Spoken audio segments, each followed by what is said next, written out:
from South Africa originally, and South Africa is renowned for having social and criminal violence problems. What has been the overall sense that you have gained by coming to live in Portugal, considering what you left behind in South Africa? Oh my word. Our life is completely different. A South African in their daily lives, security has become so much part of what they do. From locking cars to hiding handbags under seats so that people don't bash your window to steal your handbag or your mobile phone.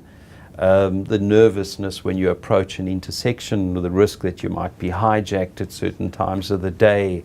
Back home in your house,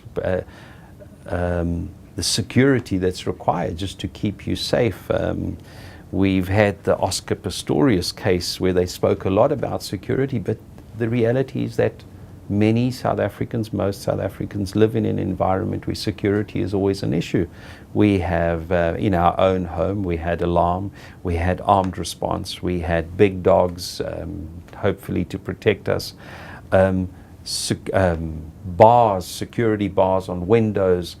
Our children are driven to school because it's just not safe for them to walk to school or cycle to school. You then arrive in Portugal and nothing. No security. We don't lock our cars. We don't have alarms at home. We have no burglar proofing. Our garden is open for the world to walk into. You get a sense as a South African, it takes you a good 6 months to eventually give up this thing that you've been carrying with you for your whole life without realizing it.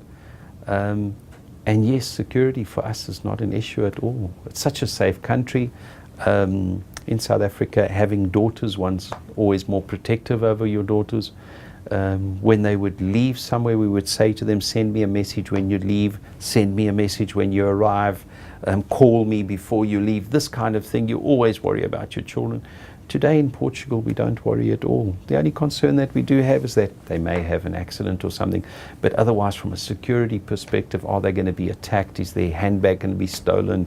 Any of these things are just not even a consideration. I often say to South Africans who are living in that environment, I say to them, you will only understand one when you're living outside of it. So would I go back to that environment, whether it be in South Africa or any other country in the world that has that sort of profile? Absolutely not.